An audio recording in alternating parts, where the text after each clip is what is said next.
Thank you for joining us in the vault. My name is James Taylor. I serve as the publisher of the Winston-Salem Chronicle, and we're honored to be your source for community news. I have some really great guests with me in the vault today. I have the legendary Rasheed, who is a local community activist. We all know him. Ms. Jones, a lot of people know that you are the Chronicle's Woman of the Year from our last Community Service Awards, and it's all because of the great things you're doing here locally as a community activist. So we just want to get you in, just talk a little bit about the work that you're doing. So what I think a lot of people in our community are confusing criticism with activists.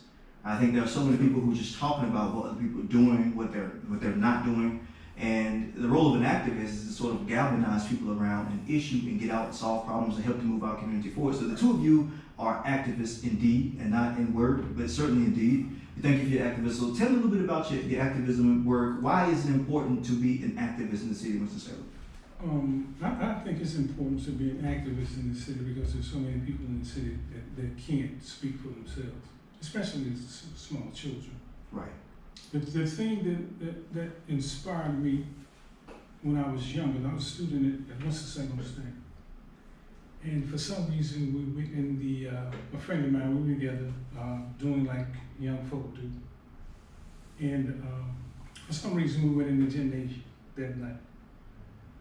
That night, Louis Farrakhan was there speaking, and I had never heard a black man talk like he was talking. And from that point to now, I've been inspired by him. I love it. And a lot of your work has been in the community, it's been working in the school system, and we'll get into that in a second. Ms. Jones, just moving to you, so tell me a little bit about why you got into activism and why is it important to be an activist in the city? So I got involved in activism probably as early as 2013. It was when I first started teaching, and immediately I saw some things I didn't like. And I began to look around and say, why is no one saying anything about this? This is a problem. People are silent. And I didn't know and really wasn't concerned about the protocol or the kind of how you go about things. I just started firing off emails. You all need to fix this. Look at what's happening to black children. They're segregated here. These are the behaviors, and why no one is responding. And of course, no one responded to me. But I found that I couldn't be silent even when I tried to. I tried to organize staff at my school at the time, and they would all say, I have bills to pay, I have children to feed, you don't have any children. And I still couldn't understand it. And then I ran into Dr. Willette Nash, who used to be over the Office of Multicultural Education. Wonderful one. Yeah, she showed up. I don't know who sent her for me, I'm assuming, but she just showed up. And we started talking, and she said, you're a leader. And I said, no, I'm not a leader. I said, no, that's not what I do. I just have an opinion. I said, and I just think these things are problems. Somebody should fix this stuff. And she kept working with me, and then she would call it coaching. She said, I'm going to coach you. And I got a lot of coaching. And then she invited me to a meeting with Brother Rasheed. And I walked in, I said, oh my goodness, who are these people? I've never seen these people, but this is beautiful. And so they were talking about, at the time, this African American Studies class. And I started going to LOC meetings, and I think we kind of became a bit of like a family. We appreciate your service to the community. And speaking of African American history, for those who've been following current events, there is a group of community organizers and local leaders who are leading the fight to bring a mandatory African American history course to the Winston-Salem Forsyth County Schools. Now, I know you guys have been fighting this battle for years. More recently, Ms. Jones, and then Ms. Rasheed, I've heard you talk about African American history course as long as I can remember being in politics. But it's my understanding that the curriculum committee for Winston-Salem Forsyth County Schools has voted to move forward with the African American history class. When I say move forward, I mean to the full board for a vote on next Tuesday at 6:30. So I guess my question is, why do you believe a mandatory African American history course is so important, and what does it mean for young people in the Winston-Salem Forsyth County community? I think it means so much for our children. And one of the things I look at more than anything, our children are going to school every day and they're not learn anything about their history. The thing that upsets me more than anything is that European history is mandatory. Right. But here we are, for the last 4 years, I think, fighting for something that should be in the school systems anyway. I am a little concerned about the participation that we actually get from the community. When we first started, we were doing so much. I mean, I had some young folk that were in our group, and I think, to be quite honest, I think I turned some of those guys away from us because of my approach. But I learned a valuable lesson from that. From that lesson, I learned to be more patient and understanding of other people and their opinions. And here we are now. That some of those members are still around. We've been in contact with one another, and the fight continues. Fight continues. For me, it's important that it's personal because I know what I see in the school system. I don't care what people put on social media. I don't care what they say at central office. I know what I see, and I've taught at 3 schools here. I've taught at Haynes Middle School, Main Street Academy, and North Forsyth High School, which is where I currently teach. And I know that I'm seeing what I feel like is a cultural anathema amongst Black children. And so when I'm asking critical questions, and these children can't tell me who Malcolm X was and why he was important. They don't know about Blanche K. Bruce or Hiram Rebels. They don't know these things, okay? What I feel like, the things that I feel like are just basic, okay? You know, you say Africa and they say Ebola, or they say AIDS. And, you know, when I'm talking to them and I'm seeing my brother and my sister, and they're like, Ms. Jones, why you saying that? What is your culture? And I have to say African. That's your culture too.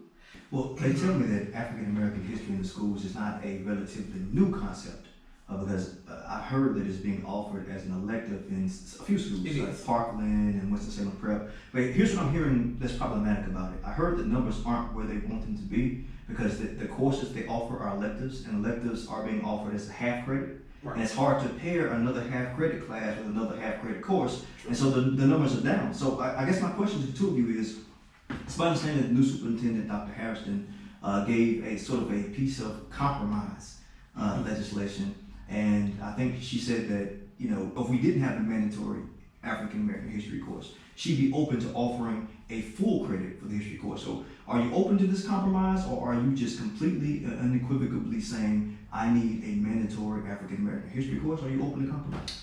For me, I am not open to compromise, and I'm going to tell you why. I don't think that white folks, especially white parents, are asked to compromise.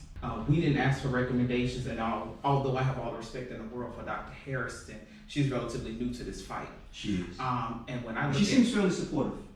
I think so, but I think she's trying to be a superintendent and woman of all the people. But we need to focus on these children, especially Black children. We look at academics, we look at behavior, we look at the reading levels, we look at the math levels. We have to look at that, and I'm a firm believer that if we start teaching from a framework that is culturally and linguistically relevant, we're going to see some growth. I think students will do better. Mr. Rasheed, what do you say to the compromise of offering a full course credit for an elective, and to, if we're going to teach African American history, we need to teach Indian American history or Latin American history for any other group? I don't think there should be a compromise. This is the problem with I have a problem sometimes speaking the truth. Or some of the things I say, especially from my wife, she thinks that I need to tone everything down because we're too militant. That's what people say. I don't know what that means, being too militant. You know, but I do get the concept. When you think about the Black Panthers and the Civil Rights Movement, I mean, how can any progress be made without someone being militant? So, right. I just posted on Facebook the other day that we are right now, I'm talking about Black people especially, we seem like we're afraid of revolution. There was a time when Black kids got in the streets and they marched for the things that they wanted. And it seems like we're afraid to protest or do anything like that here in Winston. Why should we have to compromise? Why do you think that this is just now coming to the full board for a vote? Can I go? Because you know this gets me up. So several of the board. I'm not calling any names. But you say what you feel like. Okay, I'm going to say it because this just gets me all right. So several of the current board members, they sat amongst us. They made promises to us. They told us that they would vote for this class. Okay, they said, like Andrea Bramer, she sat amongst us at the Malloy Jordan Library. Okay, she came. She was enthusiastic. She was, just fired up, and she said that she would help us get this class, okay? Hate Out, specifically myself from Hate Out, emailed Ms. Bramer this past summer, and we did not get a response because we needed to know, where are you on this issue? Where do you stand? You've been very silent. No response, okay? We met with our sister, Shay Woodbury, who, when we last spoke, she told me that she supports the superintendent's recommendations. That was somewhat disheartening to me because I expected that she would be much more of an advocate for the course. Is there not a way to do both? Support the recommendations and the full mandatory African American history class? That's a question for her because I don't support compromise. We'll get it here. We'll You get know, it here. yeah. Oh. So, I mean, you know, I was really shocked and surprised in a good way at the advocacy from Barbara Burke. I wasn't expecting that at all, really, because, you know, I'll be honest, she wasn't one of the folks that I voted for. And so I said, whoa, this is interesting. You know, is this just politics? What is this? But if it gets us what's good for these children, I love it. I absolutely love it. And so, yeah, it was. You don't want me to tell all that? No, I think he wants you to go. He might want to jump in. Okay, you want.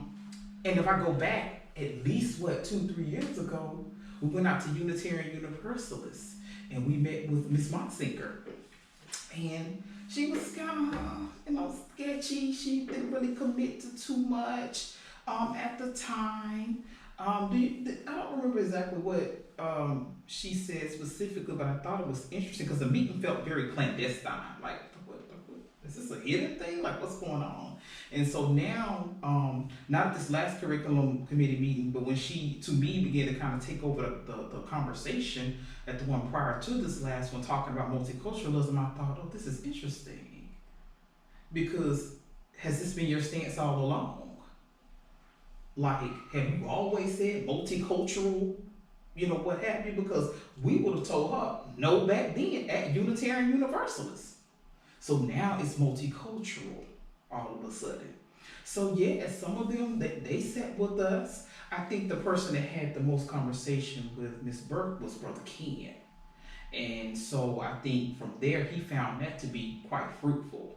And honestly, when I said we had Hate Out, maybe even some of the members of the LOC who were really like, oh, wow.